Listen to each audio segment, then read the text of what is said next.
Okay, hello everyone, welcome back to Indiethon. We are here ready to get our next round underway, which is going to be Stray, run by 601 with Mindez and Commentary, featuring a very particular cat that I'll let the runners also talk about, which was made possible by your wonderful donations, the $50 that we have raised so far for Caldwell Children. So thank you very much once again for those $50. If someone would be kind enough to donate 19 in some capacity, we could hit an even nicer number. Anyway, with that said, Huds and Mindez, take it away. Thank you very much, Double. Yes, hello everyone, my name is Hud601 and I am here. It's my first appearance at Indiethon. It's wonderful to be here. I'm going to be running Stray any percent glitchless on the PC for you. Before we get underway, a couple of things to let you know about. First off, yes, we have Alfie Cam. He has decided in the last couple of seconds to turn his back on everyone, but yeah, I thought it'd be nice to have some actual cat on stream. So everyone say hello to Alfie. He is about 3 months old and he is currently hiding from you all. Secondly, let me introduce my commentator. Mindez is joining me for this. Hi, Mindez. Hello, that's me. That is you. Thanks for coming. A pleasure to be here. Looking forward to a wonderful speedrun today. Oh, thank you. And yes, your fantastic donations out there, everyone. Thank you so much for donating. It does mean that we are going to be running this game with the Garfield mod on. So we're not going to be the actual Cat and Stray. We're going to be Garfield instead. So make sure to have your lasagna at the ready. A few other things to let you know about this run before we kick things underway as well that you should be aware of. Number one, there is an official macro for this game which I am using. It allows me to replicate freewheeling scroll wheels with my Xbox controller really fast. It is allowed in speedrun, so I am using it and it replicates it up to 60 spins per second each way. Allows us to skip dialogue really fast, but also has some other uses elsewhere in the game. The other things to say is that I am using hybrid control. So I am using controller, I am using mouse, and I may occasionally be using keyboard as well. It's a bit of a hectic one down here, so Mindez is going to be doing a lot of the heavy lifting on the commentary at particular points in this run. Third and final thing, this run is going to be very heavy on the spoilers. If you have not played this game and you do not want the story spoiled for you, this is fair warning that you are going to get spoiled on the story for this one. We will be keeping you up to date during the run about all the dialogue that you're missing and what's going on in the game. With all that said, are we ready, Mindez? I think we're ready. Fantastic. Right, if we're ready on the time, let's get things underway. We're going to be starting in 3, 2, 1, go. Good luck. Thanks. Alright, so we're going to be starting out here with the prologue. So they really knew what they were doing when they first started out this game. So they decided to put all the super cute cat animations right at the beginning of this run. We're going to see a little family of cats here that have kind of just been surviving in this little wasteland. It's a little family of Garfields. There's a little family of... Oh, they're all Garfields. They're all Garfields in the latest version of the mod. Oh, no. And so it begins, chat. So it begins. So we're going to be seeing the cute Garfield animations. If there's one thing the world was not ready for, it was more Garfield. I know, right? So we're gonna touch these cats in a specific order. We're gonna touch the right one, we're gonna touch the one at the back, and then the one on the left. That's gonna save a couple of seconds because the left one takes less time to get into position. And you can see we're just gonna like play with the cat. I think this one, yeah, you just rub against the face. We get the licks. Blam, blam, blam. And then we're gonna play with the tail on this one. Play with the tail. Oh, they're all like different colour Garfields as well. It's great, isn't it? That's amazing. I've seen the Garfield one before, but I don't think I've seen this version. Oh, this mod. The other thing I should have let everyone know, by the way, is that because we are running a cat texture mod here with Garfield, any potential PBs that might come from this run are instantly invalid. You are not allowed to run this for the leaderboard with cat texture mods turned on, but for the purposes of running here at the marathon, it's no issue at all. It doesn't actually change any part of the game itself. It's just the fact that it could be used to hide changes to the game that would be beneficial to the speedrunner, but we're not doing that. Also, this is so cursed. It really is. I'm sorry, I've got to take issue with what you just said. It does change parts of the run. It makes it so much better. What? Why are his whiskers made of strawberry laces? I don't know. It's so wrong. I didn't realize. So the first time I used this mod for the first time at For the Love of Gaming's marathon, and I didn't realize that this cutscene was rendered in engine. I thought that this cutscene was pre-rendered, and so when I first saw that for the first time, it freaked me out. I don't know why the whiskers look like that. It's so weird. Oh god. Anyway, whiskers aside, we got this nice little kind of 1 minute 40-second cutscene here, and we are going to be moving on to our first chapter proper. We're moving on to Inside the Wall. Mindez, do you want to explain the title card that's about to come up just here? Yeah, absolutely. So every level has a title card that's got some text in the actual in-game language. So the civilization in this particular city has created their own language, and each level has a word associated with it. The word on this one is blue. I wonder what that could mean. Yeah, it's for the sky. We're not going to see a lot of the sky during this run. Such so mystery. Yeah. So the first chapter here is called, as I say, Inside the Wall. It's a very kind of tutorial style chapter. It's going to be very linear. A lot of the stages in this run are kind of linear, and a lot of it is about getting from place A to place B, but trying to optimize that in terms of the paths you take, the particular jumps that you make. So we're going to head in as straight a line as possible. We're going to veer slightly right and get onto this platform as soon as possible. And just really optimizing those movements, because even the smallest mistake loses like a second or two. You know, those really add up throughout the course of the run. Oh, they really do. So we're just kind of learning the basics of the game here. We're just kind of running around, doing some basic jumps. We're going to go through some like tunnels. I'm gonna here we learn to chain jump as well. So we're just repeatedly jumping from one spot to another. And we're seeing a typical day in the life of our cat hero here, Garfield. Hunting the lasagna. Hunting for lasagna. This is the new storyline. Wake it up as we go along.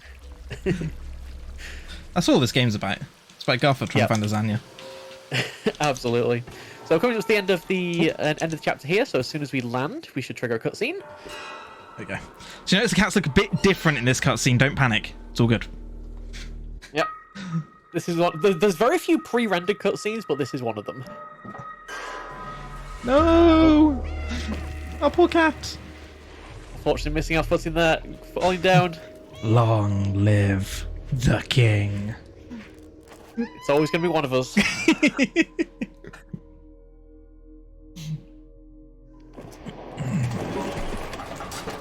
And the cat falls down deep, deep into the depths of a mysterious, dark area.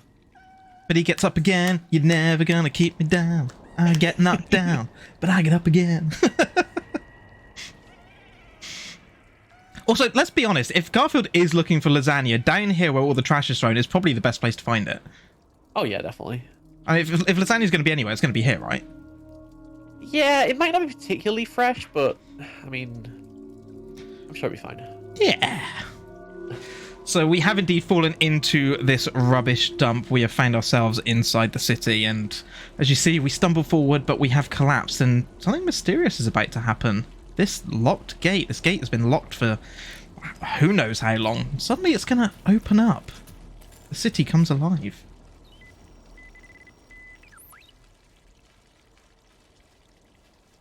Yeah, almost like our presence has triggered something, or someone has detected us, and we see these little weird creatures as well that run off through the gate. We don't get a particularly good look at them at this point, but we will be running into those before too long. So up we get. Our cat friends, we can hear them no more. They've left us behind. And there's only one way forward, and that's the way we came. Well, not the way we came. It's the way we just seen.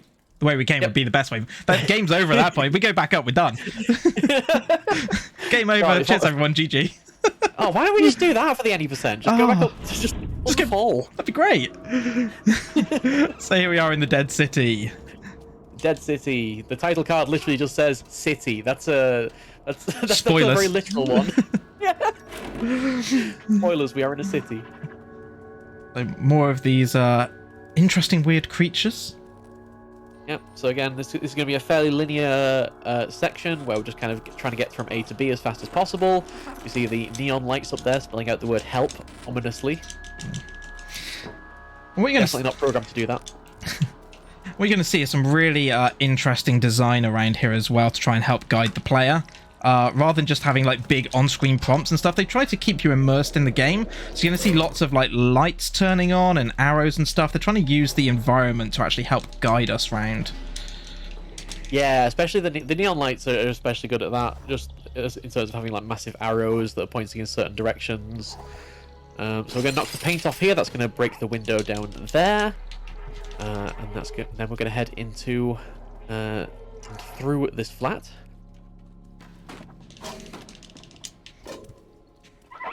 And we're about to have our first encounter. Again, we're seeing more of these little creatures, but they're running off before we can get close to them. And we have our first little encounter here with a robot called a companion. Unfortunately, this one not in particularly healthy state. I'd say he's probably had better days. Yeah, definitely had better days. You can see the arrow there on that neon sign just pointing up in this direction. And now we're going to finally get a good look at those creatures that we've been seeing scuttling around. As we have our first chase segment. Yeah. So here are the these are the Zerks, also known as the legally distinct head crabs. They are not head crabs. No, no issues there. Yep. No copyright infringement going on whatsoever here. So the way this works, so they're going to jump at us, and if they land on the cat, then we will be slowed down slightly. We do have mitigations for this, so the meow button. There is a dedicated meow button in this game. I can't remember if we mentioned. The meow button will shake the creatures off, and by spamming that button, we can minimize the amount of time that we're going to be affected. You see, just running through here. Some of them are landing on the cat, but just shaking them off before they can really slow us down at all. So not really affecting us too badly as we get through this chase sequence all the way to the end. So this is one of the benefits of the stray macro in that we can bind the meow button to our scroll up. And as a result, it means I can just hold the button for the macro and it just constantly spams it. It's one of the side benefits that it also helps us with the Zerk chases. We just don't get stopped by them, which is great. So progressing through the Dead City, and this bit is very platform heavy. This is where a lot of the time lost... Brilliant. There's timing. This is where a lot of the time loss can occur. Because, something like a stumble there, which is kind of a little bit RNG on the game's part, can cost you a few seconds, but just trying to optimize this section of the game is incredibly tricky. Yeah, so what happened there was the cat stumbled by just grabbing the very edge of the ledge and having to pull up. That happens if you try and take a jump at a very tight jump, just at the maximum range you can make it. So it's very easy to just lose a few seconds that way, if you're especially if you're trying to optimize things, go fast. Here we're going to fall down, but that's okay. I'm just going to turn around and keep following this path. They've done a very good job of crafting like a proper, it's a very natural feeling path, but the world itself is also a very natural feeling. Garfo, can you jump up, please? Thank you. We also got some environmental elements like these planks that we can knock down to create walkways. And yeah, we're going to see a few more of those environmental effects as we go on through the run. You can see we've got like the strings of light there guiding us where to go. It's just so well. The world is genuinely so beautifully crafted. Yeah, very immersive. Yeah, extremely. Here we've got to run slightly away so we can backtrack on ourselves and head through this grate and towards the flat. So you can see that we pulled the battery out. That stops the fan. So this is kind of teaching us about how the batteries work, which is going to come into use just here, as you say, in the flat. The Blue 12 flat. So the flat, we get a cat on a keyboard here. So just going to stand on the keyboard and send some messages. C. It's great. the more you move around on that keyboard, the like different letters happen. So you can actually type. Well, I mean, I say you can type stuff on it. Nothing that makes any sense, but you can technically type on it. Oh god! Imagine trying to actually type something that makes sense on that. No. So this room is one of the hardest to route in the game, or one of the hardest to optimize in the game, because there's 4 batteries in this room that we need to put into these slots. Now, the batteries themselves are fairly finicky, because you can only actually put them into a slot while the prompt appears on screen. So if you just go next to the socket and drop the battery, then it just drops it on the floor, it doesn't actually put it in the socket. Puts there, masterfully putting them in the socket first time. I was going to say, that might have been one of the best battery rooms I've ever had. Yeah, I was going to say. That went really it's well. Kind of rare to get them all first time. And that's going to power on these computers, and we're going to... Go in the slot! Thank you. There we go. See, something has to trip you up at the end. Eventually. And we're going to meet B12. So yeah, we picked up this drone companion, known as B12. You can see the little sticker on the front. It's been powered up.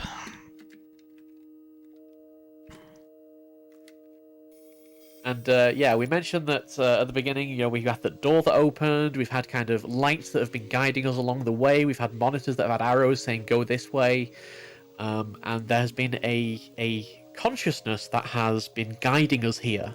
And we've just uploaded that consciousness into the body of this drone robot, and that is now B12, who will be accompanying us on our quest to get back to the surface. So some of the things that we missed as we were in that room getting the drone companion, there's a little pod there, and there's a sticker on the pod, a little note, and it reads, "I hope this will work." It looks like it has.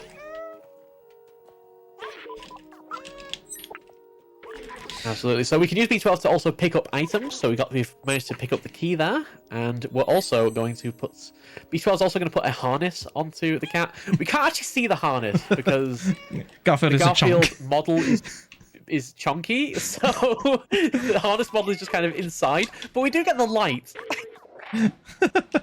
so we'll just see Garfield's back light up randomly now. 3748. So exiting the flat here. That's a code that you'd normally find in the room to the right there. But obviously, you know, we're speedrunners, we know it. And now we spin! Spin is very important. It is very important to validate the run by speeding. I love that B12 is just kind of sat on his back. It's great. I love it. B12 just win the ride.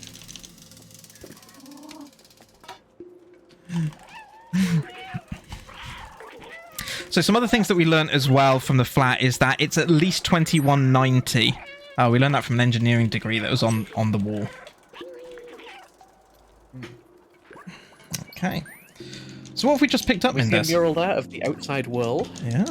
So yeah, if we were to look up, we would see that we can't actually see the sky from where we are. We see a mural there that B12 tells us is known as the outside. And on it we find a postcard with a little picture of the outside, and it seems like there's the city inside and then the world outside, and we obviously want to try and find our way back outside. I don't know why. The way you said the outside, I really just want to say the greater good. I don't know why. The outside. The outside. The greater good, yeah. So that brings us on to our next chapter, which is the slums. So the slums. So most of the chapters so far have been very linear. The slums is the first chapter in the game that really starts to be a little bit more open world and a little bit more about exploration.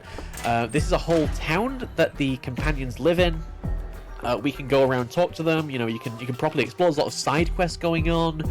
Obviously, we're going to take a very optimized route through, but this is kind of where the game really opens up and starts to feel like a huge world that you can explore. But the companions initially see us and run in fear. And we can see the companion guardian there, who's going to come and confront us.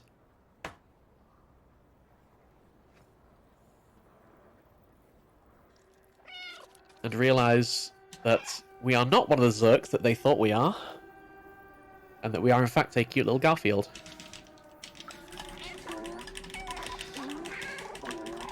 And I love the way that, like, when you meow, the monitors on the companions just, like, become happy faces.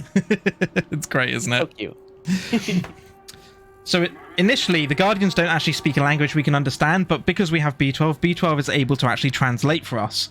The Guardian recognizes that we're not a Zerk, so allows us into the village, as long as we don't eat anyone. Yeah, I suppose we can make that promise. For now.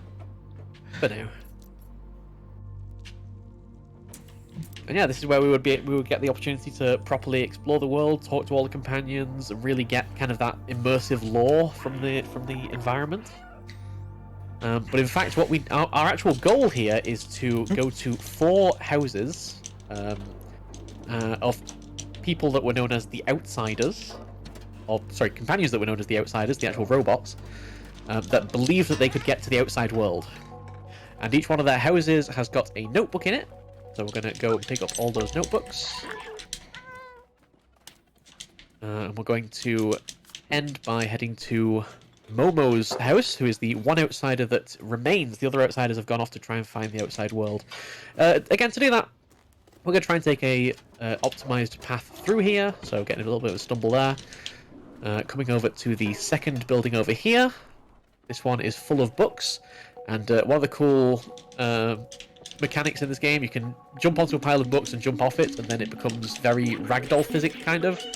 So we're just kind of knocking everything off, knocking everything over, as you know, as cats are wont to do. As a good cat does. Key. as any good cat does. We're gonna get the second notebook, and then head towards the third outsider's house. Ooh. Garfield, why are you jumping up there? So we spoke a little bit earlier about the fact that this game, the timings on it can be very tight, and you know, making tiny little mistakes like jumping in the wrong place, it really does add up. So like that little jump there up to the top a second ago, you know, it's only a 1 second or 2 second loss, but it really does add up in a game where everything is timed to the near second. Yeah, absolutely. So there's a reason that like the leaderboards for this game, like everyone seems to hover around about the 120 to 122 mark. Yeah. But then really properly optimizing everything, like every single minute you save off there is such a massive, massive achievement. Just because you have to optimize every single jump. It's so easy to just lose a few seconds here and there. They add up so quickly. And here's Momo. Yeah.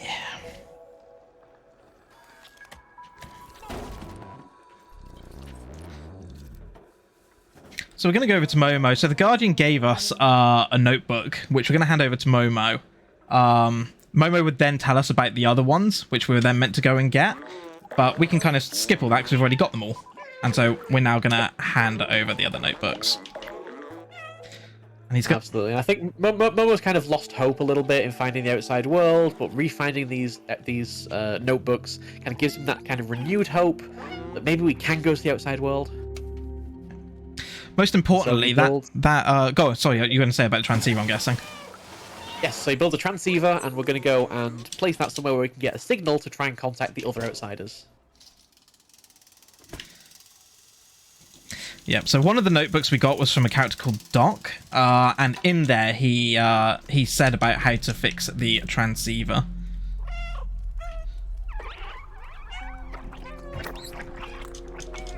But to do that, we need to get somewhere. Well, to place it so that we can get signal, we need to place it somewhere very high up. So this is kind of the first segment where we're going to be. It's kind of linear, you know, get from A to B, but we're also going to be attacked by Zerks in several places as well. So we're going to have some actual like, quote unquote, like combat type scenario. We also have a very cool environment detail here where we can use the momentum of jumping onto the platform to turn that platform and like use it to get to new areas. As you can see, we've got barrels we can also roll. There's a lot of cool little environment details. Oh, the barrel's not far enough. Oh, not quite far enough. There we go. And you can also just like the rooftops as well. I think is the first time we get a proper like image of just how infested this city is. Right, if you just look around, you can see how devastated it is by the Zerks and by whatever weird nest or fleshy material they're creating. So here the intention is to trap the Zerks off to the side while you move the barrel, but we can just use the barrel to squash some of the Zerks and not really have that be an issue.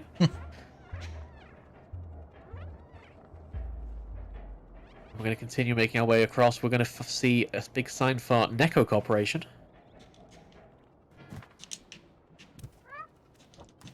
Why are you going to go up there? Thank you. Let's push the plank.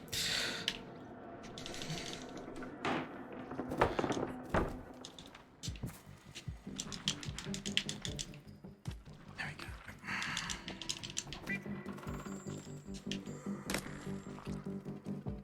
go. Again, some more of the Zerks in here. We're just gonna basically run past them. Like the best thing about having that macro is you can basically like 99% of the time ignore the Zerks because you're spamming the meow button so fast that they're not really going to be an issue.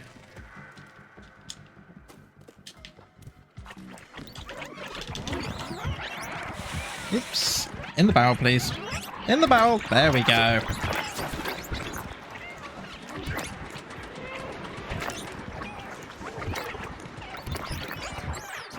Even here, where they're just supposed to overrun you, like it's very much just get straight in the barrel, just keep focus on it, keep spamming that meow button, Yeah. and you manage to not get overrun. The macro honestly is just game changing. It essentially takes moments where it's very easy to take a death in this game, to effectively being relatively trivial. Like here, for example. We also have this section.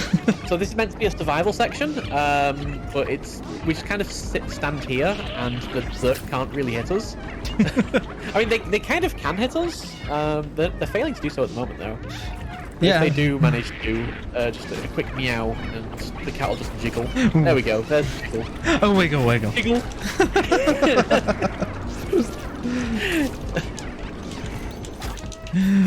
Okay, now we're inside the elevator. We are more than safe. So while we're going up here, double, if you've got any messages for us, now's a great time to read some out.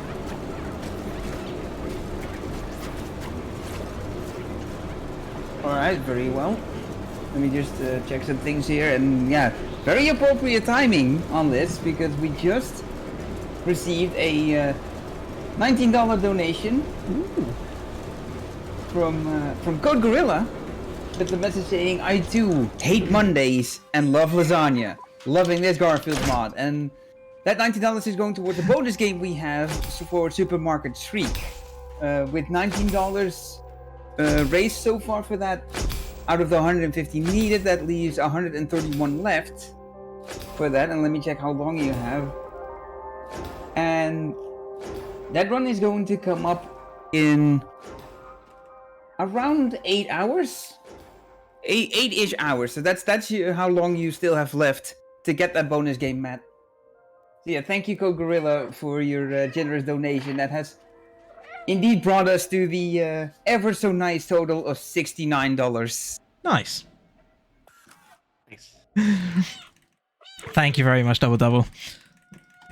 So what we're currently learning here in these cutscenes is that this is Walled City 99. It was meant to be a shelter, and the roof above us is hermetically sealed.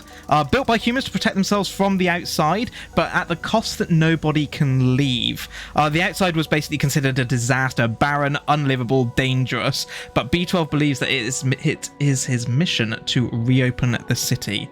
So we've jumped back in the bucket, and now we are back in Momo's apartment for The Slums Part 2.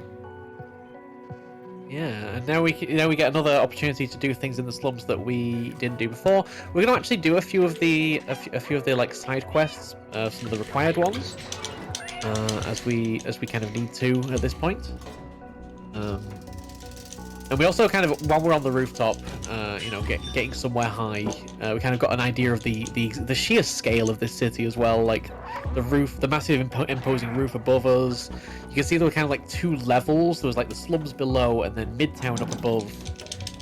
And I think we kind of got the impression that we need to get to Midtown. But yeah, so Momo here is going to use the data from the transceiver.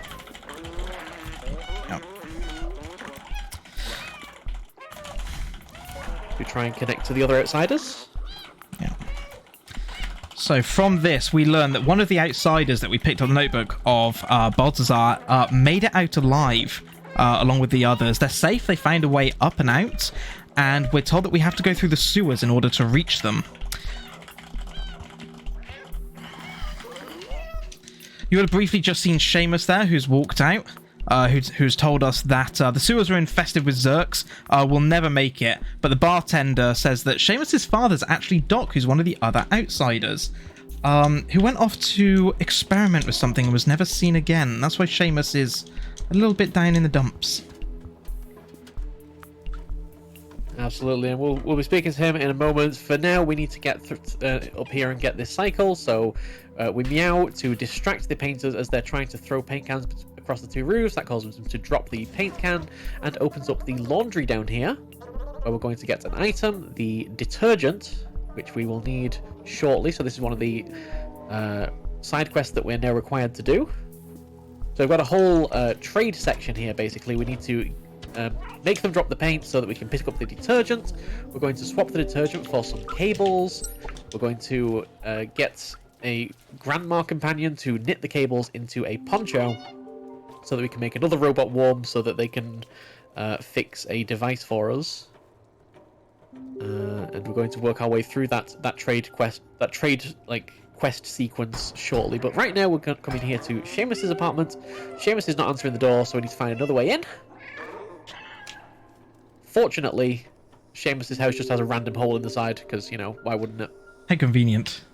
Yeah. A random hole that it's very easy to glitch into as well, but staying away from the hole before Momo moves the thing in front of it. So here, we're going to scratch this painting off the wall. You'll see Huds is actually capping his frame rate for this particular part. If the frame rate is too high when you scratch that painting down, you just go through the wall and you kind of just soft lock yourself to the side. So if your like frame rate is too high, yeah, this game is basically unbeatable here. Yeah, you got to play it capped rather than unrestricted frame rate on that bit. Otherwise, yeah, you can just end up clipping out of bounds. Yeah. The graphics card is too powerful. Yeah, we do find a hidden room in Seamus's house where Doc was working on his experiments, and yeah, part of that is a tracker. But unfortunately, it is broken, so we do need to get it repaired. So now is the time we need to go and do the trade sequence. So we've got the detergent from the laundry. We're going to go and trade that here for some cables.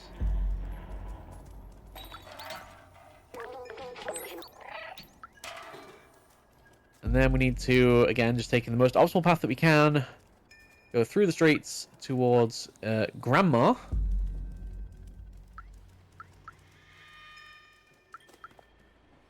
We will take the cables and knit them into a poncho.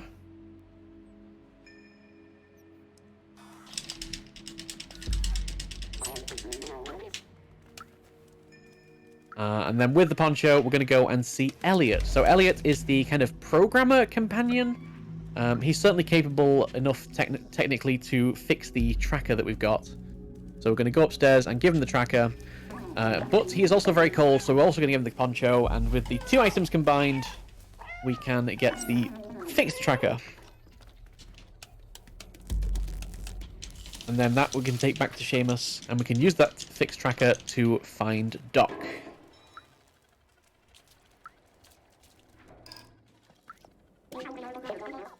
There we go. Beautiful.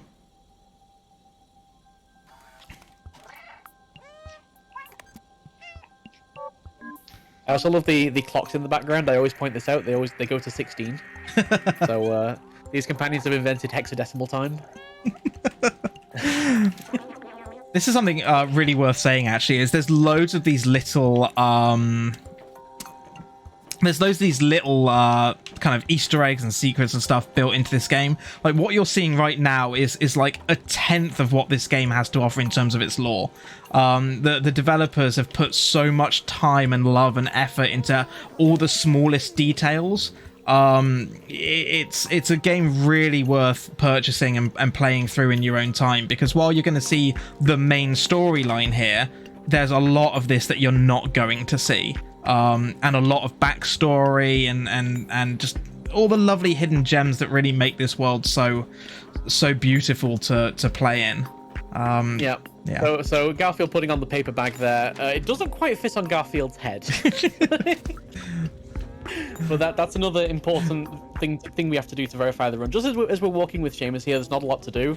So we grab the paper bag, which kind of inverts the controls and also makes them a little bit random. So, but it's still plenty easy to keep up with Seamus. Good fun. It's a very important part of the run again, quote unquote. By the way, for those who like references to other media, keep a little eye on Seamus's outfit here, specifically the jacket and the hat. You might not recognize it just yet, but I'll guarantee in around about 3 or 4 minutes, you're gonna suddenly recognize it.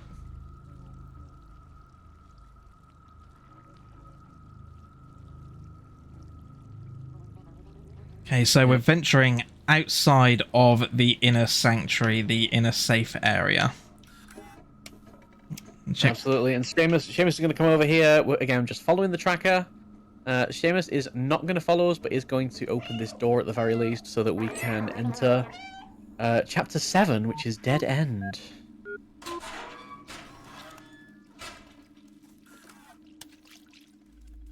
So the aim of Dead End is we're going to go and find Doc, and we're going to rescue him because he's a little bit trapped. We're going to start out here with a chase sequence, so we just need to run past these Zerks. Again, the Zerks themselves are not going to pose too much of a threat. So really this is just all about the optimizing the pathing, optimizing the jumps, optimizing the movements. And just spamming that meow button so that the slowdown does not happen when the Zerks attack.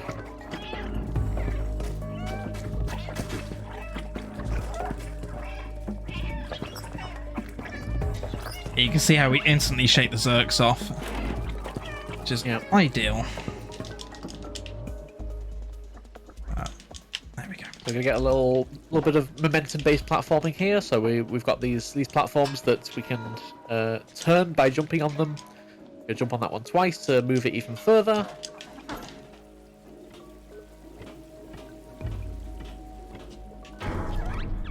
We got a little bit of a cart ride segment. This is all completely automated. This is just basically a cutscene. We're just gonna smash some Zerks. Yeah, it's gonna feel really good though.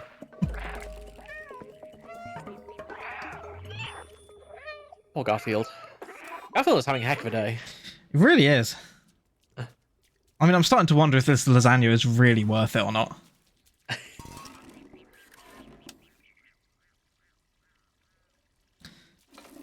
Okay, time for some climbing. Yep, so Doc's house is now pretty much right above us. So as we just climb up here to this little path up here and over this fence, we're going to get to Doc's house over there.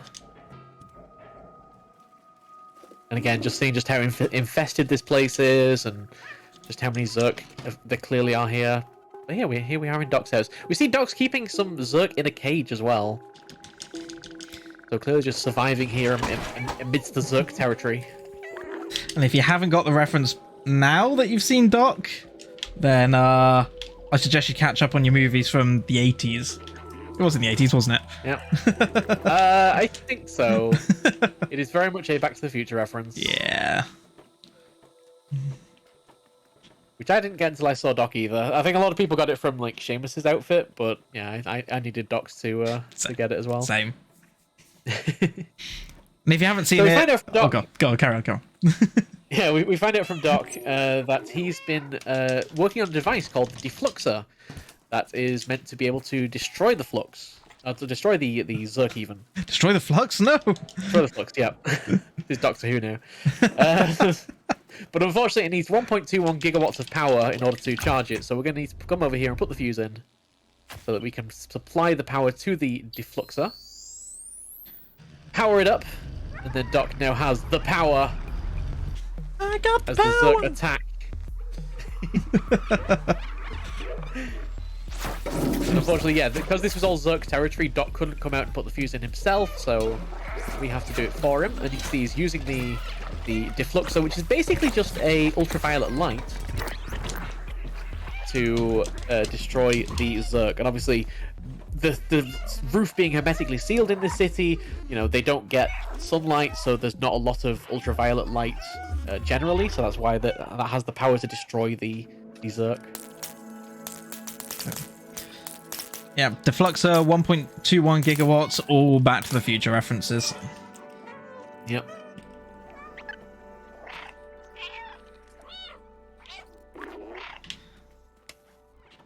Nice, that's that. So now that we've brought the now that they've kind of powered up the defluxer, Doc works on a portable version of the defluxer, which we've now installed into B12. So B12 now has a weapon to use against the Zerk. Now the way the defluxer works is you can hold a button to use it, and after 3 seconds it overheats and then takes 5 seconds to recharge. So not letting it overheat is absolutely critical. You can do that by just like using it in short bursts, basically. You can see dispatching the Zerk there. I've just realised an issue. So for anyone out there wondering, recently the rules were changed for Stray speedrunning, whereby we're now allowed to remap buttons, specifically the macro controls, away from the keyboard into the controller, which is what I've done because it makes it much easier to use the macro. I've overridden my button to use the defluxer. Oh no! So it's not on my controller anymore. No, it's not a massive issue. This is, by the way, this is the first run I've done having remapped my buttons. You'd think that I'd practice, but no. Can I just check? Did you just change your control scheme before a marathon run? Maybe. Okay. However, it's okay because it's still on my mouse. Okay. So I can still use my mouse, so it's fine. Like. All right. Okay. Whoops. You just have to make things more challenging for yourself, don't you? Of course. So we're going to see more of the Zerk here. We're also going to see some Zerk now attacking Doc. We only left you alone for like 5 seconds. Seriously, Doc. So we're able to use the defluxer, defeat this wave of Zerk that are coming in. Oh no! They're getting over. Oh no! Okay, slightly overheated. Couple of second time loss, but that's okay. Yeah. So normally, my right bumper button is my button for the defluxer, but that's now on scroll wheel down, which is for ending dialogue. I mean, on the bright side, that's pretty much the last time you have to use it in this run. Yeah, it is. Yeah, that's the last time that I'm required to use it. Yeah, we are going to have it throughout the next level, but then we will be losing it anyway. But frankly, there's no point in the sewers where it's worth using it. So here we're just going to play with some engine shenanigans. So this is Real Engine 4, so we can just push things in walls to have physics be weird. Because we're just waiting for Doc now to open this door. Oh, so Doc now has become the boxes. Have some crates. Because why not? Yeah, kick that one through. Well done, Doc. Well done. Oh, love it. I mean, it's worth saying that having changed the control scheme, I did test out some of the levels to make sure it was all working. I just didn't test anything with the deflux. Yeah. Okay. Yep. Such a me thing to do. Again, it is so lucky that you only need it for like literally 2 sections and that's it. I'm fair, so lucky that it's on my mouse's backup. Yeah. What can I say? I just like making things harder for myself. All right. So now that we have brought Doc back to the slums, the Guardian thanks us for our efforts and wants to let us know that Momo is now waiting for us over in the sewers to take us on the next step of our journey. So they've kind of reunited Doc and Seamus, and now we're heading to the sewers. And here's Momo. Hey. Also, really see, despite all those defluxer shenanigans, Still managed to come within 1 second of my best time for that split. So it's all good. It's all good. Professional speedrunner TM. Absolutely. Oh dear. Right, welcome to the sewers, everyone. Welcome to the sewers. There's a lot of cutscenes. Enjoy. So, minute 26 to begin with on this raft. We're going to go through the sewers. There's not much more to say about the sewers at this point, so double. If you've got any messages that you'd like to read out, now is a brilliant time.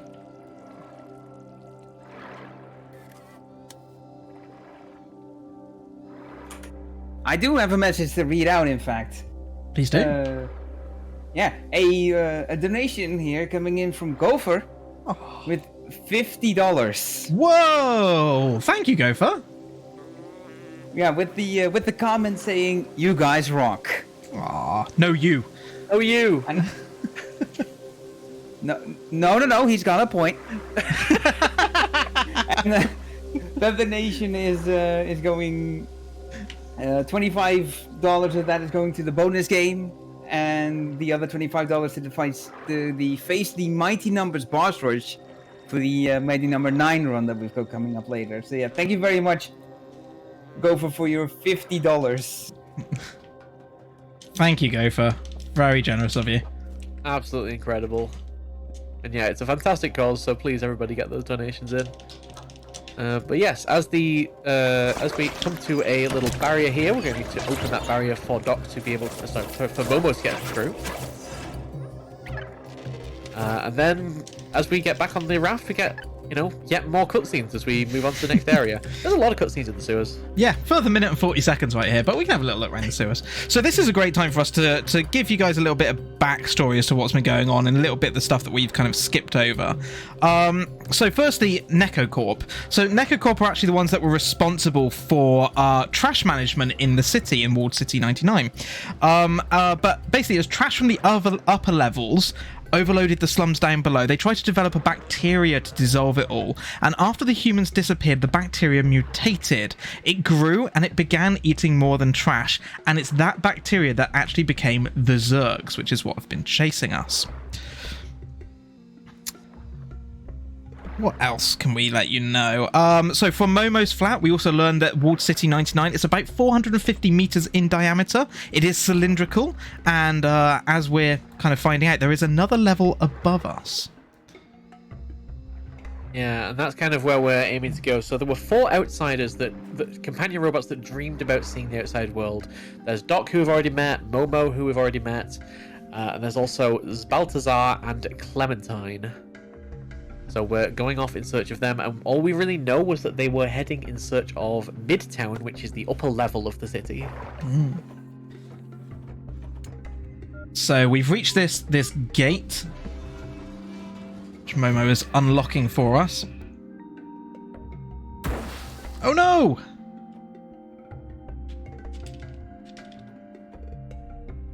Yeah, unfortunately, this is going to be where we have to say goodbye to Momo, because we're not able to open the gate fully, but he can make a little path below that we can squeeze through at least. And we will see just how infested the rest of the sewers are. Yep. I'm going to give fair warning. Sorry, go on. I was going to say, I'm just going to give fair warning to everyone here. If you don't like lots of eyes and eyeballs, there are certain sections of this where you may want to look away. We'll try and give you a warning in advance. Yeah, absolutely. But I think it's pretty much from about here till the end of the chapter. So, yeah, and we see the lasagna growing everywhere. Oh no! It's definitely lasagna. Oh no! It's normally pizza, but I'm not sure I want lasagna anymore. Either that, or I'm not sure I want lasagna around yours, Mindez. You don't like the Zerk lasagna?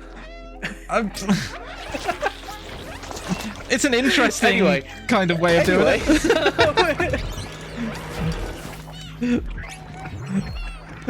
It's forbidden lasagna. Lasagna. Oh no. So, lots of eyes on the wall watching us. So yeah, we can see here that obviously lots of Zerks around, like the sewers are indeed infested with them, but they appear to have mutated far beyond their current form.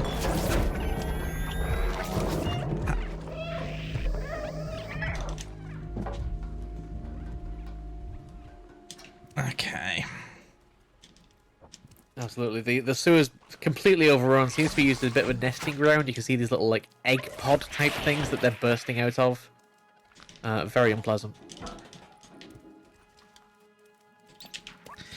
So this room has two terminals that need to be activated, one on either side, and here's where we get the eyes. Unfortunately, we have to go all the way back to the entrance of the room in order to get to the other side, because there's no path you can jump across. But opening both sides is going to open the door at the back.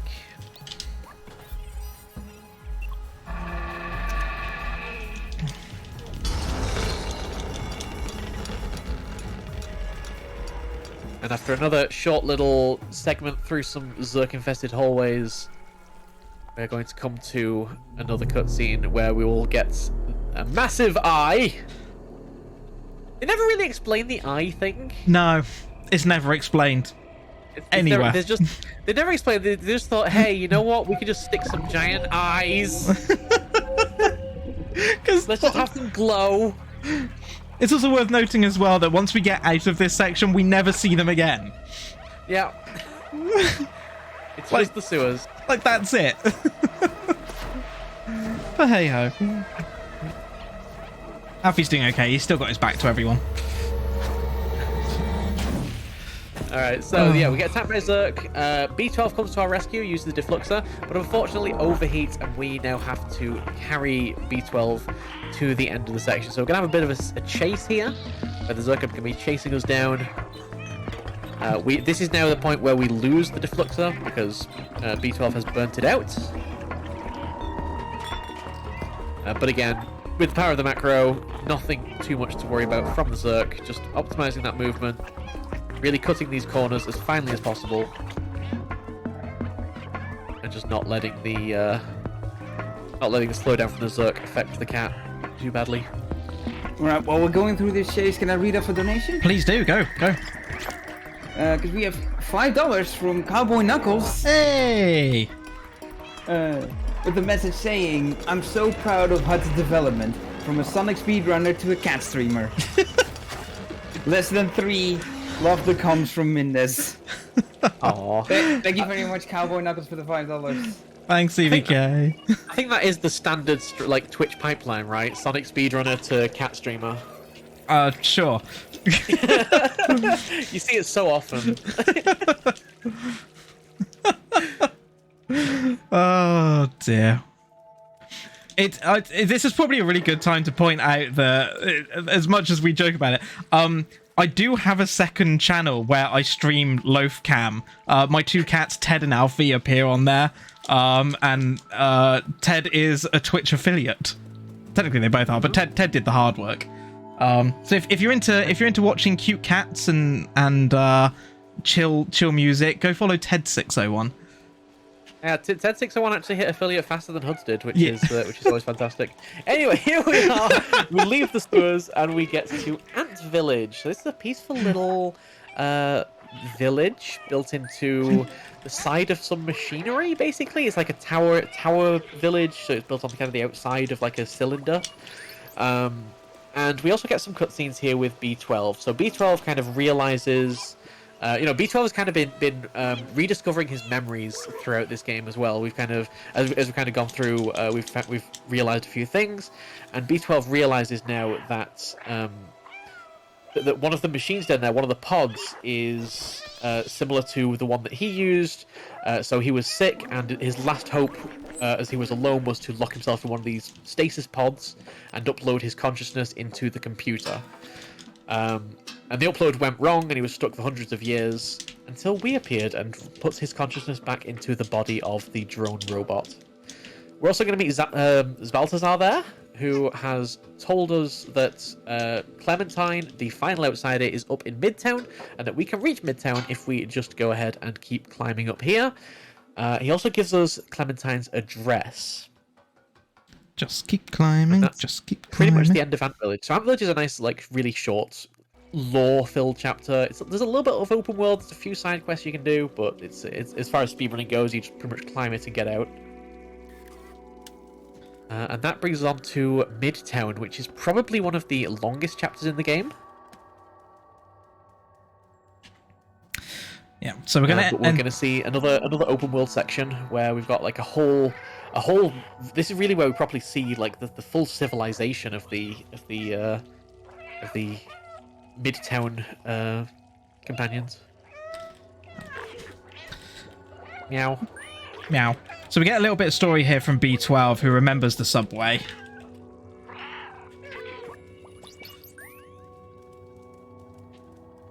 Up here, there we go. Yeah, so reveals that he used to take the subway every morning and was doing this for his family as they wanted to see the outside. Doesn't expand on what this is, though. But yeah, suggests that we show the picture of Clementine to the companions here in Midtown to find out where she is. But of course, we're speedrunners. We know where she is. Yeah. She's at home. Where else would she be? We also find that... we also find that Clementine is pretty much public enemy number one. So the enforcers, who are the basically the police of the companions, are looking for Clementine as a troublemaker. So we're just going to pretty much head straight up to Clementine's apartment. Midtown actually has a different route from when I ran the game. Yeah, the route's only changed in the last couple of weeks. So usually we'd be doing some things as we come towards Clem's flat, but we actually put it afterwards just to speed things up later on. But when we get to Clementine's flat, we show her the photo of the outside from Balthazar, and she assumes that we're a new recruit. We're one of the outsiders, and she warns us about the sentinels that are preventing us from getting to the outside. She's got a plan. She's kind of leading a bit of a resistance to use the old subway to get to one of the old control rooms, and she's got the keys for it, but we need a battery in order to power the subway. So to do that, we need to break into a factory. And what we're doing here is we need to infiltrate as using one of the companions as a factory worker. So we need to get a high-vis jacket and a hard hat. What we'll do is we'll knock the alcohol onto the that companion's head. We're going to let him do his pathing as we come over here and destroy these security cameras. This again is a little bit of a required side quest on in Midtown, because by destroying these cameras and then jumping it down, we're going to get a cassette tape. And I should probably issue fair warning at this point. The game is about to get pretty loud. This is the one point in the game where the game gets loud. It's very much on purpose to be obnoxious. We see there's the companion that we dropped the bottles onto the head of. Just need to wait for him now. So wait for him to start his animation. And then come back here, put the cassette in this thing. It's about to get real loud. But that distraction is going to let us take the high-vis vest and hopefully get over here just in time to get into the box before the companion picks it up. Oof. The timing on that is very tight. So the new routing on that, we used to get the CCTV cameras on the way up, but recently it was figured out what this particular companion's animation stages are, and he only progresses to each one of them when he's on screen. B12. Ooh. Ooh, I was going to say. Pick up the hard hat. Ooh, good. That's fine. I was going to say, I didn't think he grabbed it. So yeah, he only progresses to his next animation stage when he can be seen or you're within proximity of him. So what we kind of figured out is that by doing the routing in a slightly different way, it can save in the region of about 15 to 20 seconds in Midtown, which is a huge time save just for rerouting that bit. The only downside is that the margins for doing that section are incredibly tight. Like, we got pretty good there. We got to the box within 2 seconds of him picking it up. Sometimes you can have it as close as you're jumping in the box as he's picking it up. If you miss that box, you have to wait for him to carry the box all the way in, put it down, come back out and grab the next box, which is easily 25-30 seconds. So all the time save that you get from rerouting it is lost in not making that really tight timing. Okay, here we are in the Neko factory. Absolutely. So we gave the photo and the hard hat and the high-vis jacket to Blazer, who is one of Clementine's companions in this resistance. That was close. Okay. So close. So this is the factory. The factory is meant to be a bit of a stealth section, but obviously we're speedrunners, so you know it's as if we're gonna like wait and take things slow. But that does mean that sometimes things get a bit closer than they should do. A lot closer. Fortunately, this place is pretty much designed so that, or like set up at least, so that you can just run through, and by the time it matters, you'll be out of range of them anyway. So you can see we're just pretty much attracting the attention of all the sentinels. We're gonna go in this barrel. This is just a barrel, nothing suspicious over here. Completely normal. Suspicious. Completely normal. I don't know what you're talking about. Yeah, so we're in here to get the battery to power the sewers. That's the main reason that we're here. In order to do that, we need to step on these 3 switches. So we're going to use these printer robots. I think we've decided that they're like printers or photocopiers or just, I don't know what they are. General purpose robots. Just cube bots. Cube bots. Bots. Yeah, it's never really explained what they are, and it's not technically obvious from the outside. They definitely have wireless antennas, so who knows? Yeah. Any suggestions in chat, do let us know. So we're going to use the barrel for the third and final pressure plate. Then we can pick up the battery. Now, the game always lags massively when picking up the battery. That's normal. We assume because it's loading in the next section of the map. But yeah, even on like really powerful graphics cards and CPUs, it's just like completely lags this frame rate entirely. But now we can get back into Midtown with the battery. Hey. And we'll just take the battery back to Clem, and everyone's happy and we can get to the control room, right? Easy. Yeah, job done. Job done. Back it up, we're going home. So you can see how Midtown has changed. Now that the factory's gone into lockdown, you can see that the peacekeepers, quote unquote, have sealed off the flats. There's sentinels everywhere hunting for us. Please don't shoot me, please don't shoot me, please don't shoot me. Oh, this is gonna be close. Okay. That one's always a little bit tight. Sometimes it gets shots off and they can get incredibly close to you. Yeah. Fortunately, like literally, these sentinels just don't understand corners, so it's generally pretty fine. But we're going to find that Clementine is not actually here. But we do find that she's left a series of notes. So we have to identify and look at 4 objects around the flat. So we've got the one down there, we've got the one up there, we've got the traffic cone on the head of that mannequin, and the lamp up here. And we get the message nightclub. Alright. So we have to go to the nightclub and then we can talk to Clem. Oh, perfect timing as well. Yeah, managed to avoid being seen by that sentinel both on the way in and on the way out, which is fantastic.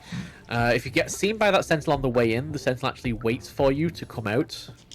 So you can just say you have to like reload checkpoint to get the sentinel to go away. But yeah, here we are at the nightclub. And we're gonna get this companion to let us in. We're gonna pick up a drink from the bar, obviously. I don't know if this cat has any ID, but we're gonna take the drink over to one of the companions, and we're gonna use, and the companion's gonna give us a lever for the drink, as you do, you know, sometimes when you're a bit short of money, but you've got a lever. Yeah, when you're desperate really for that drink, yeah. Yeah, you're desperate for that drink, but you don't have any change. I left my wallet in my other robot pants. Oh, don't want to press that one, that's the wrong one. And we got a little bit of a puzzle up here with some buttons that are going to control these lighting rigs. So I want to press the right and left ones, ideally, to create a little path around to the VIP area, I guess. Yeah, and we can see Blake as well. VIP box there. You see Blazer up there? Clem's resistance companion. So surely Clem's up here and safe, right? What? Oh no! Blazer was a double crosser all the time. What? I'm surprised. How could you? The Blazer goes into full villain monologue mode and you know, tells us all the plan. While B12 translates his plan. Translates. Just point out, he's telling us his dastardly plan to a cat. Yeah. just let that sink in for a second, everyone. Yeah. Ah, I knew you would come at last. Foil me this time? I think not. Absolutely. Unfortunately, the Sentinels are nice. They don't kill us, but they do take us off to jail. Now, what we saw Huds do there was actually reload checkpoint as soon as the game transitioned into the robots, into the jail map. What that lets them do is actually start shaking this cage before the screen fully loads. Because ordinarily you'd have to wait for the fade in and then you can start shaking the cage. So yeah, you get a massive optimization by being able to shake that cage early. You've got to shake the cage, hit against the wall, and that frees the cat. We're going to do some more momentum-based platforming here to get through these very dark and dingy kind of jail areas. Maybe the true story is that Blazer wants to keep all the lasagna for himself. That's oh my god, this is the true storyline. Do robots eat lasagna? I don't know. They do now. They do now. Like, look, we make the law. We can decide whether robots eat lasagna. So we have found Clem. Clem is trapped in the cell and is pointing over to us at the keys. Obviously, we don't have B12. B12 is taken away from us, so we cannot understand her. But, you know, pointing at keys seems fairly obvious, right? Yeah, I think she's saying those keys are the wrong keys. Go get different keys. Ah, is that it? Yeah, definitely. Dang. So as you can see, this jail definitely not designed to house cats. Yeah. Very conveniently sized bars. I love that as an environmental detail. Just like the bars are clearly just like too far apart for cats, because obviously this place is just not designed to keep cats. It's designed to keep humans and companions, presumably. So this bit's a bit of an auto-scroller. We have to wait for Clem to come all the way down, and then we've got a cutscene coming after that as well, where we will find B12 locked up. So, double. If you have any further messages that you'd like to read, go for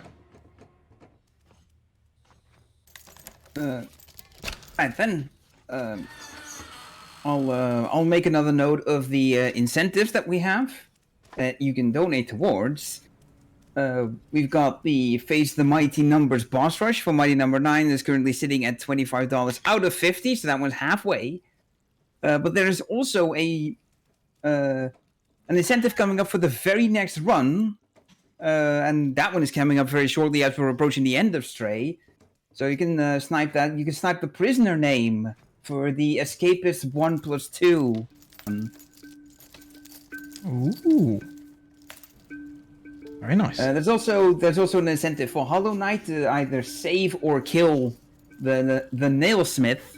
Always save. No donations toward that, so a single donation can sway it one way or the other. And then we've also got our bonus game coming up in around 7.5 hours, give or take, for a Supermarket Shriek, which is sitting at $44 out of 150 needed. Thanks very much.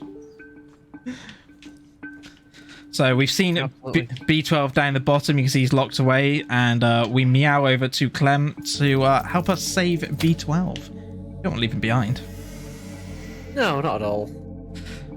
And we so jail is a bit of a kind of escort mission. We've got like certain places that only the cat can get to. We've got certain doors that only Clem can open, and we see here a certain door that only B12 can open because it's got an electronic keypad. So we need to go and rescue B12 from the Sentinels. So again, this is meant to be a stealth section. We're not going to be seeing a lot of stealth. It's got to be said.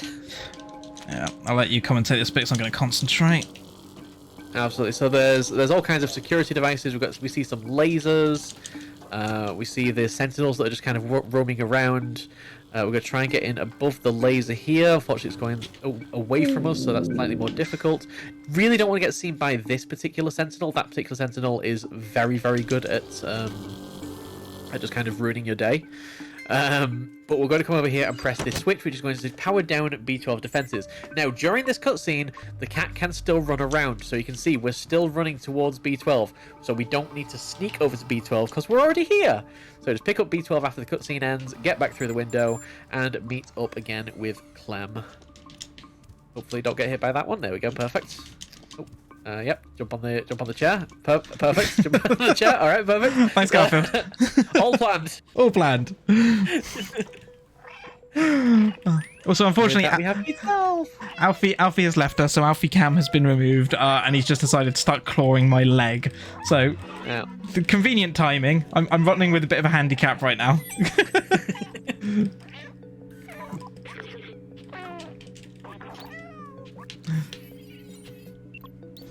Alright, so carrying on, escaping from the jail. Now we've got all three of our companions here. We're going to drop some bricks, which is going to cause Clem to realise, oh, I'm going to take one of these bricks, I'm going to smash one of the windows. Now she's going to smash the window above, and then we're going to use Clem to climb up to it. Now, if Huds is fast enough with the mashing here, he should be able to jump off the Clem and then jump straight up to the window rather than waiting for Clem to stand up again. So as Clem's kind of coming down, there we go, we've got the jump and straight to the window. Fantastic. Otherwise you have to wait for Clem to like lean over and then stand back up again. And this brings us on to probably one of the most difficult parts of the game, where we have two open sections of yards here. And we need to attract the attention of the sentinels, lure them into these side rooms, and then close the door so that they are trapped inside. Ooh, without letting them outside, without getting shot, ideally. There we go. Perfect. Nice. One down. That one's probably the down. harder one to do, I'd say. Yeah. Yeah, I think so. So the first yard had one sentinel in it. The second yard is going to have two sentinels in, and you have to attract both of them into the room on the side. But there are two doors in this one, so what Huds is going to try and do is attract the attention of both the sentinels, run into the door, close the door behind him as the sentinels enter, and then escape through the other door. Because again, these doors not designed to hold cats.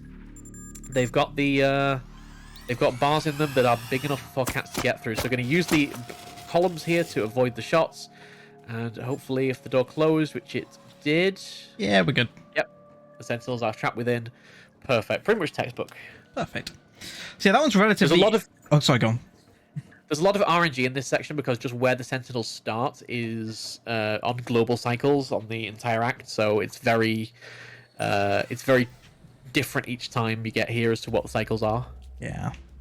The second one's definitely easier, so to speak. The only thing you need to be careful of is obviously not getting shot, which is why we kind of dive around the columns. But yeah, the first one is the one that usually causes most problems. Absolutely. So we're on the final section of the jail here, so we're going to use this van to escape. We're going to jiggle the keys so that Clementine comes over.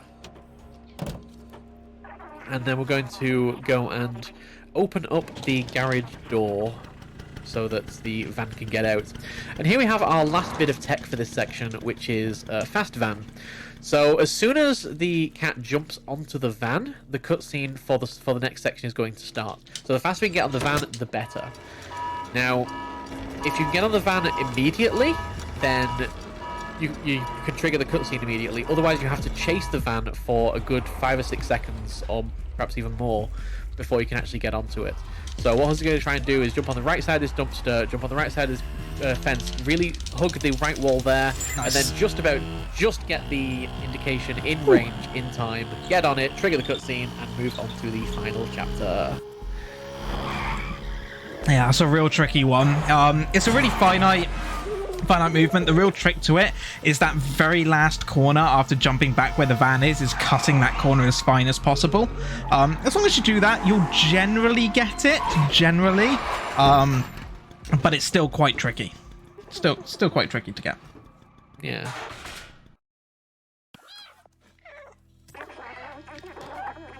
So Clementine realizes, you know, we can't both go there. Clementine has to act as a distraction for the Sentinels. Here they come. But gives us the key to the subway. We've already got the battery, so now we have everything that we need to get to the control room. So remember earlier on in Midtown, we went and got that battery from NecoCorp. The reason for that is to repower the subway. So we're going to run back to where we came out of the pipe from the Ant Village, right back at the beginning of Midtown here. And right here, we're going to slot in that battery.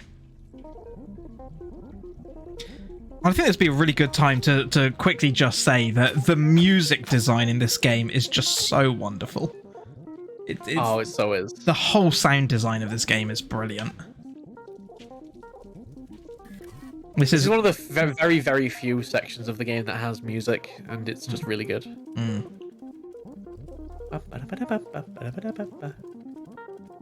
We're going to run along. We're going to use the key that Clem gave us to start the subway.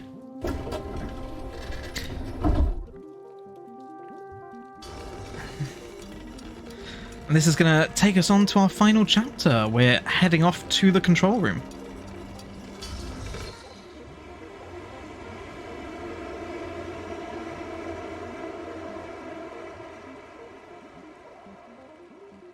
That's all I can think right now.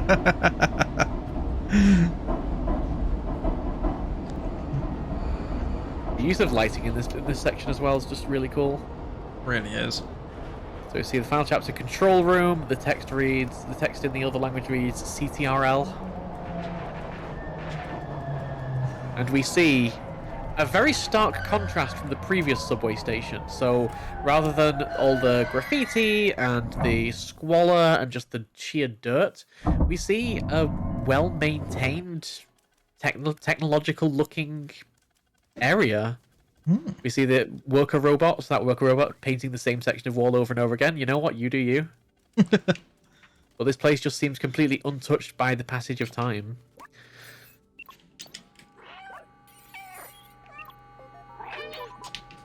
So we're going to get the robots over here, the printer robot, to come over to this this control panel to try and open the door. Oh, that was really tight there. Doing some maintenance as a cat. That's sort of just what you do. You just scratch at the wires. Pretty sure that wire needs scratching. That wire needs scratching. Oh, that capacitor definitely needs scratching. Go scratch it all. We see like a little control room, staff room kind of area, somewhere where the humans would have been monitoring the city potentially. And it's during that section back there that we got a major kind of plot, kind of spoiler that lets us know what happened. It basically reveals that there was a plague, and it ended up effectively eradicating all the humans. Meanwhile, we're going to go and stand on some computers here. So B12 is trying to get the main system back up and running. But to do that, we need to make sure all these computers are on, and then we're going to have some terminals that we need to hack into. Yeah.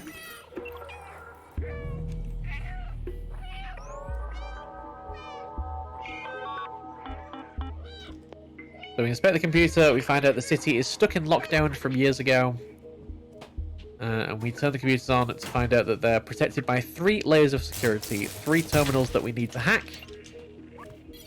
You can see there's one, and we're going to use our amazing cat maintenance skills to do so. During these cutscenes, we can also position the cat as well for the next one. So Hud's is going to be expertly maneuvering towards the next terminal and starting off the process of hacking it. You can see there we go, get the second terminal hacked.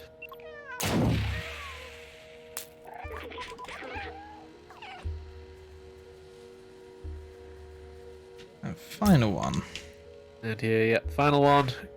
Just gotta scratch this little panel off.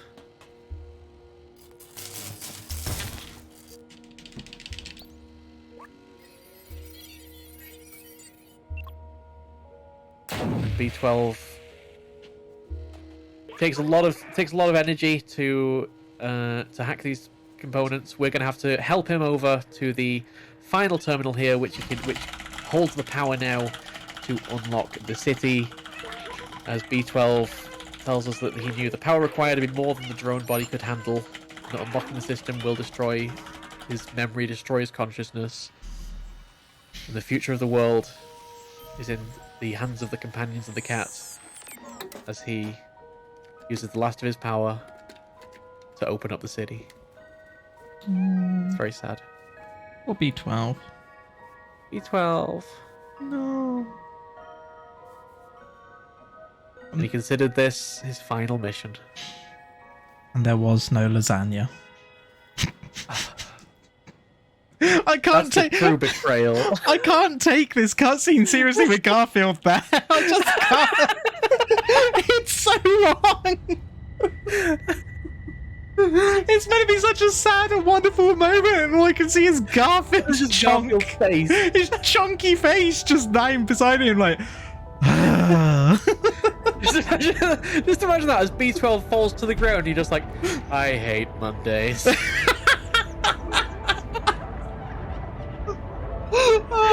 It's meant to be a really sad moment. Look, the roof is opening up. There's hope coming to these companions. Finally, they see the outside world, something that they've believed is impossible for all this time. And meanwhile, you're talking about lasagna.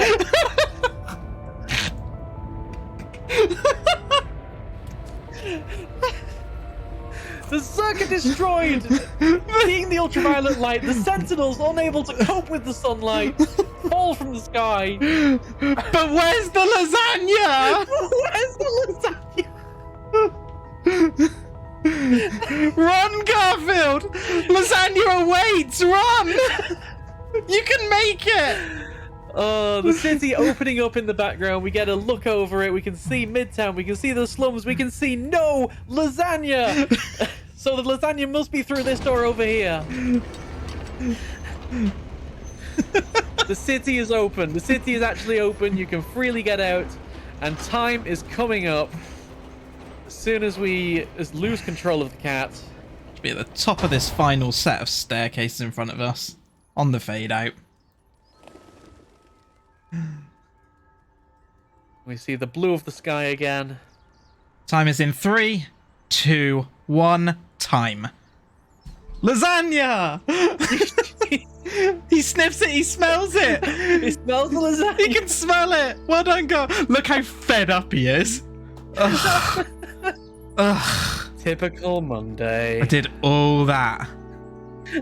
And there's no lasagna.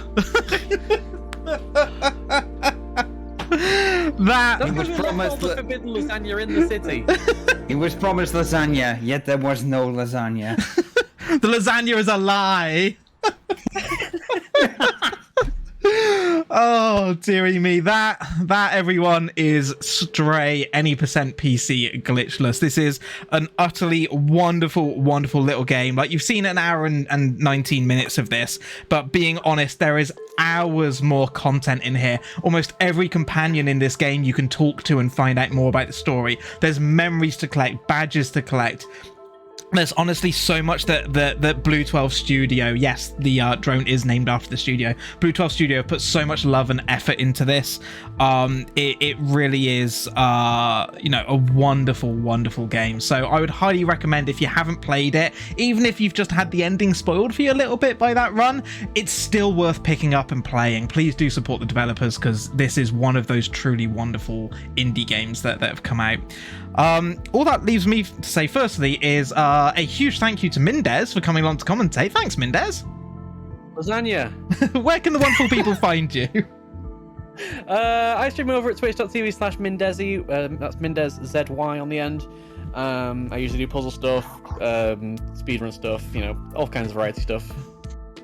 Fantastic. Yeah, you can find me over at twitch.tv/HUD601.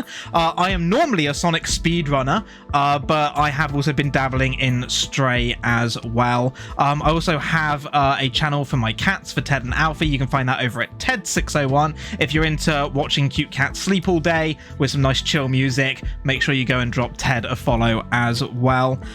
Huge shout outs to obviously to Mindez, to everyone here at Indiethon for putting on this wonderful marathon. Thank you so much for having me here for the first time. Shout out to the Stray speedrun community as well for all they've done for this game, all the routing, the macro, all the support as well. Wonderful place. If you want to get up and running with speedrunning this game, it's a really easy one to learn. It's just a really hard one to optimize. But go and find them over at speedrun.com/stray. You'll find a link to the Discord and everything. Final quick shout out as well to all the wonderful people in my community over at Club 601. You guys are the absolute best. Love you all to bits. Thank you all for the continued support for me, the channel, and everyone else. And with that, double, I'll hand it back to you. Yes, thank you, Huds, for this showcase of Stray Garfield Percent. And thank you, Mindez, as well, for the commentary. We're going to be jumping to intermission to get our next run set up, which will be the Escapists 1 and 2, any percent for both of them. No donations yet for the incentive to get the prisoner name, so that is something you can snipe while we're setting that up. Donations all going to Caldwell Children. That it will also mark the end of my hosting shift, so I also want to thank Indiethon for allowing me on the hosting desk here. And yeah, I'll be handing you over to the ever so wonderful Pikastrof to get you through the next game with hosting. Thank you, everybody. Enjoy Mindethon, and yeah, enjoy the marathon. Enjoy the wonderful runs that are coming up.